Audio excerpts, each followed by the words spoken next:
Emily had always been a little creeped out by dolls, so when she inherited an old doll from her grandmother's estate, she wasn't sure what to do with it. It was a beautiful porcelain doll with glass eyes that seemed to follow her wherever she went. Her grandmother had always kept the doll locked away in a glass case, warning her not to touch it, but now that it was hers, Emily couldn't resist the temptation to take it out and examine it more closely. At first, everything seemed fine. The doll was just an object, a piece of history from her grandmother's past.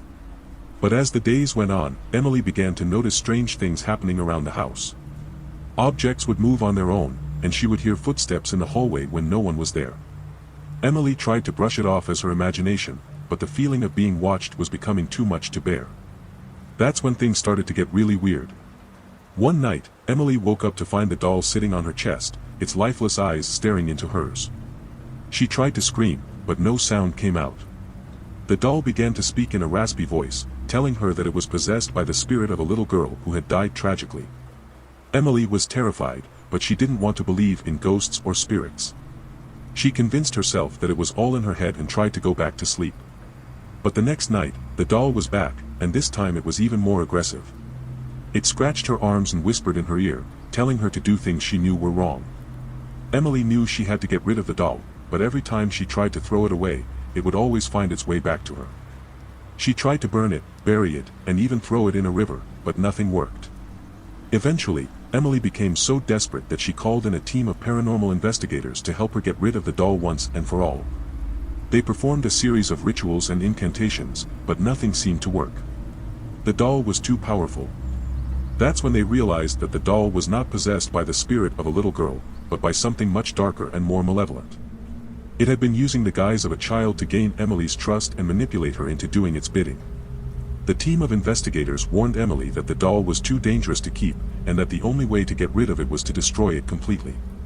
But Emily couldn't bring herself to destroy the doll. She had become too attached to it, and even though it was causing her great harm, she couldn't bear to part with it. That was a mistake. One night, Emily woke up to find the doll sitting at the foot of her bed, its eyes glowing red in the darkness. It began to levitate off the ground, and Emily realized with horror that it had been playing her all along. The doll revealed its true form, a demon that had been trapped in the doll for centuries.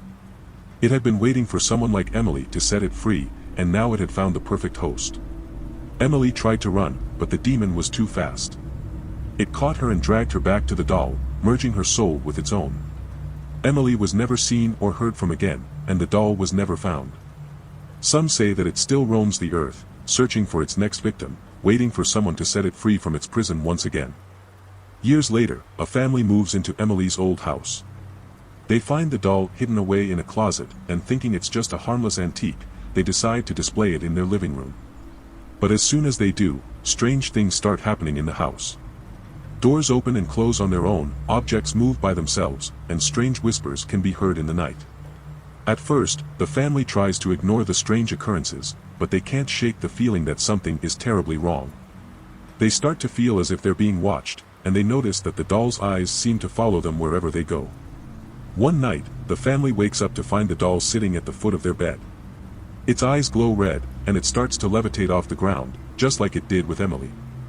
The family tries to run, but the demon is too powerful. It catches them and merges their souls with its own, just like it did with Emily. The next morning, the new family is gone, and the doll is nowhere to be found. But some say that if you listen closely in the dead of night, you can hear the doll's laughter echoing through the halls, a haunting reminder of the demon's power and the price of playing with dark forces. From that day on, the house is known as a cursed place, and no one dares to enter it. The doll is still out there somewhere, waiting for its next victim to set it free and unleash its reign of terror upon the world once again. So, be careful when you come across an old doll, for you never know what dark secrets it might be hiding. And remember, not all possessions are easy to get rid of.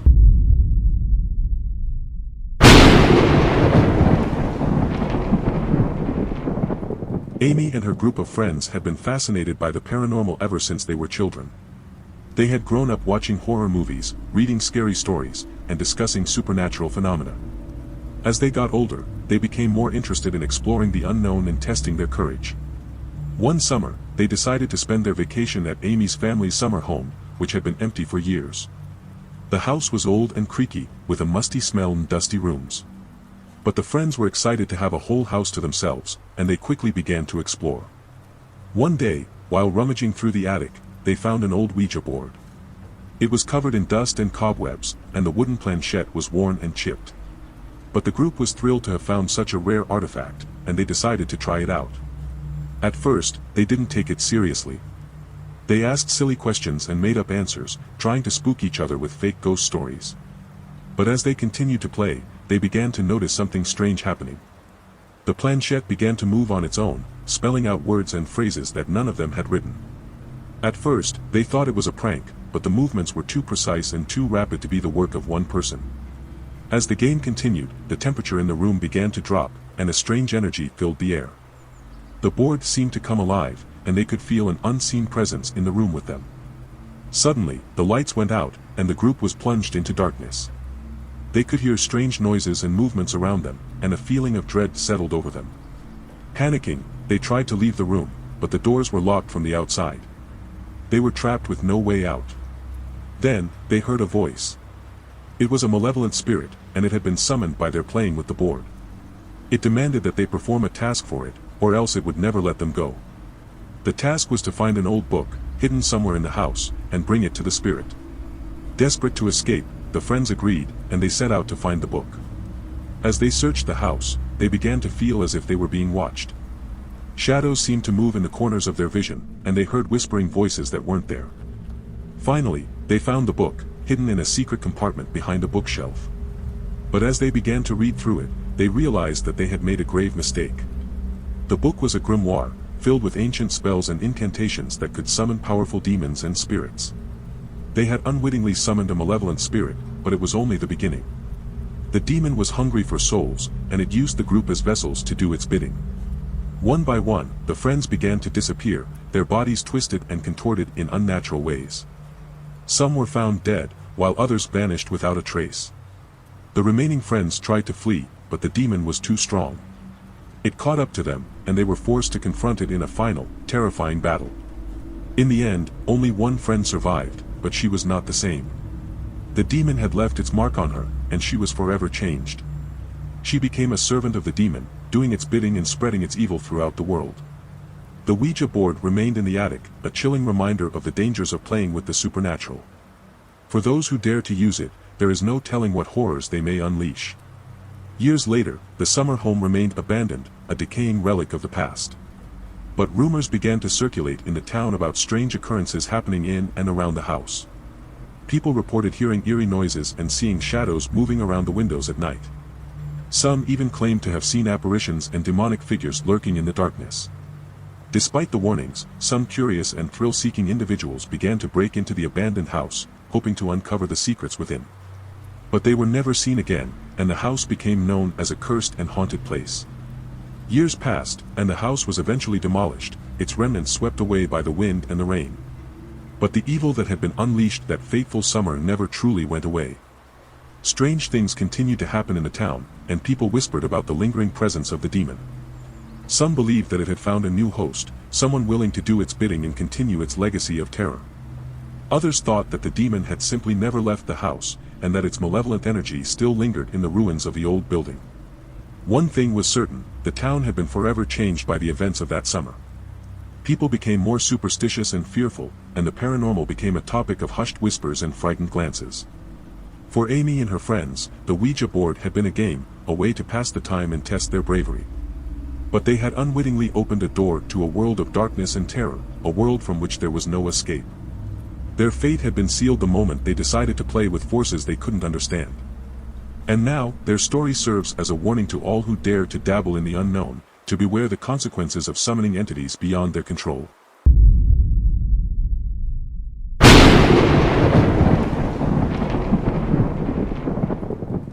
The Wilson family had been searching for their dream home for months.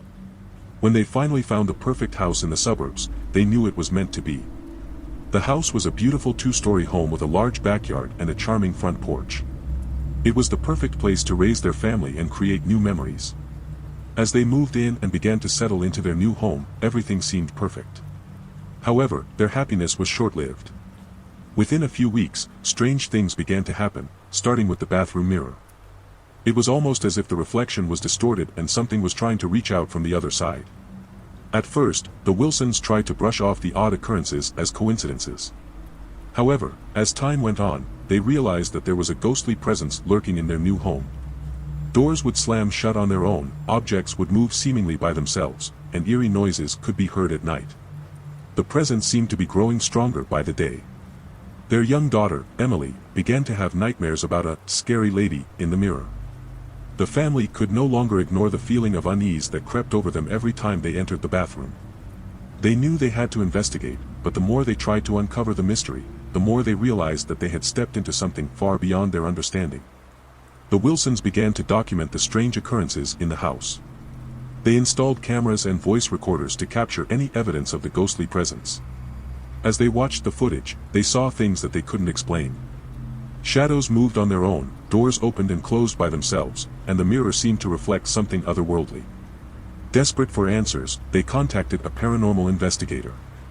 He agreed to come to their house to investigate the strange occurrences. However, even he was unable to provide any answers. The entity seemed to be too powerful and malevolent, and it seemed to be growing stronger by the day. The family decided to delve into the history of the house to uncover the truth. They discovered that the house had once been the home of a woman named Rachel and her family in the 1950s. Rachel had been a deeply troubled woman, suffering from depression and loneliness after her husband left her for another woman. In her despair, Rachel had taken her own life in the bathroom, leaving behind her 2 children. As they continued to investigate, the Wilsons uncovered more and more disturbing facts about Rachel's life. She had been involved in a cult that practiced dark rituals and sacrifices. The bathroom mirror had been a portal for summoning demonic entities, and Rachel had been an active participant in these rituals. The Wilsons realized that the ghostly presence they had been experiencing was not Rachel herself, but the demon that she had summoned. It had been lying dormant in the house, waiting for an opportunity to be unleashed upon unsuspecting victims. They realized that Rachel had not only opened the portal to the demon, but she had also allowed it to possess her. Despite their attempts to leave the house and escape the demonic entity's grasp, the Wilsons found that it had become attached to them. They were tormented and terrorized, their lives turned into a living nightmare by the dark presence that they had unknowingly unleashed. As they continued to unravel the truth behind Rachel's involvement in the cult, they realized that the demon was far more powerful than they had ever imagined. It had taken over their lives, and they were powerless to stop it. They became trapped in a world of unspeakable horror, with no escape in sight. The demon's power only grew as the Wilsons struggled to fight it. They were unable to destroy the cursed mirror, which seemed to be the key to the demon's hold on. As they continued to investigate the history of the house, they discovered that it was once a funeral home, and the previous owners had converted the basement into an embalming room. They also learned that the previous owner had died mysteriously in the house and that the bathroom had been his favorite spot. The family became increasingly paranoid and frightened, feeling like they were constantly being watched. The ghostly presence in the mirror seemed to be growing stronger and more malevolent with each passing day. They tried to seek help from a paranormal investigator, but no one seemed to believe their story. One night, while the family was sleeping, the ghostly presence in the mirror suddenly appeared as a solid figure in the bathroom. It was the previous owner, his eyes glowing red with anger. He was holding a pair of scissors in his hand, which he used to cut his own throat. The family woke up to the sound of his screams and rushed to the bathroom, but it was too late. The ghost had disappeared, leaving behind only a bloody mess. From that day on, the family was never the same. They were haunted by the memory of the ghostly figure and the terrible event that had occurred in their own bathroom. They tried to move out, but no one wanted to buy the house after the story got out. They were trapped, forced to live in constant fear and uncertainty. And the ghostly presence in the mirror continued to haunt them, always lurking in the shadows, waiting for the right moment to strike again.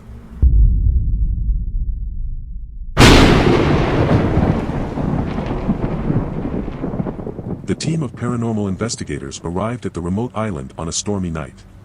The lighthouse, their destination, was situated on the edge of the island, surrounded by rocky cliffs and tumultuous waves.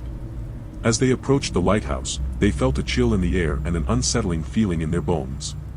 The team consisted of 4 members, each with a different area of expertise. There was Jack, the leader of the group, who had been investigating paranormal phenomena for over a decade. Sarah, a psychic medium, who could communicate with spirits and entities. Michael, a technology expert, who had all the latest ghost hunting gadgets at his disposal. And finally, Emily, a researcher, who had spent years studying the history of the lighthouse and the island. As they entered the lighthouse, they were immediately struck by the eerie atmosphere. The interior was run down and dusty, with cobwebs covering the walls and furniture. They set up their equipment and began their investigation, hoping to capture evidence of the paranormal activity. Their investigation started off uneventfully, but soon they began to experience strange occurrences. Doors would open and shut by themselves, footsteps could be heard in the empty corridors, and a sense of unease seemed to hang in the air. They decided to split up and investigate different parts of the lighthouse to cover more ground. Sarah was exploring the top floor of the lighthouse when she suddenly felt a cold breath on the back of her neck. She turned around to see a ghostly figure standing behind her. The figure was translucent, with hollow eyes and a gaunt face. Sarah tried to communicate with the spirit, but it simply stared at her with a malevolent gaze. Meanwhile, Michael was in the basement of the lighthouse, where he had set up his equipment. Suddenly, he heard the sound of static from his ghost box.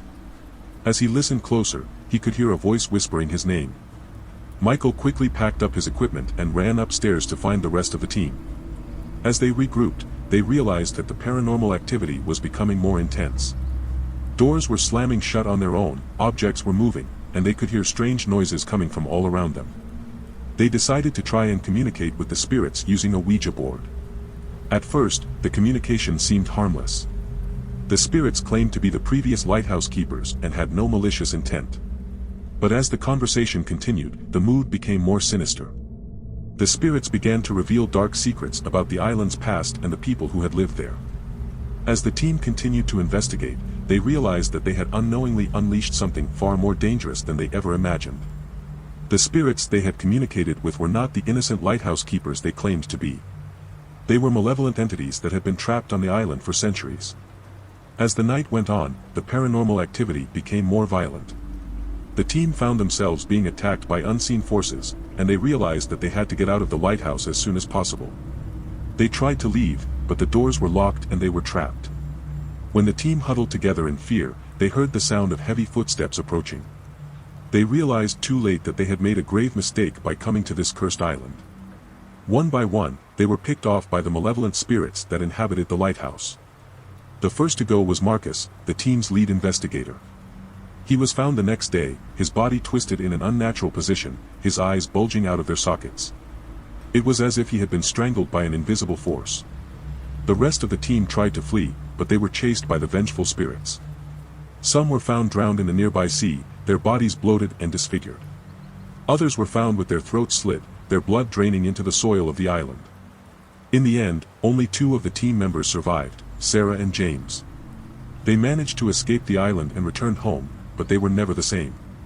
They were plagued by nightmares of the spirits they encountered and could never shake off the feeling that they were being watched. Years later, Sarah was found dead in her apartment, her body twisted in the same unnatural position as Marcus's. It was as if the spirits had finally caught up to her. James, the last surviving member of the team, was never seen again. Some say he went insane from the trauma of the investigation and wandered off into the wilderness, never to be heard from again. Others say that he was claimed by the spirits of the lighthouse and now haunts the island himself, seeking revenge on anyone who dares to set foot on its cursed shores.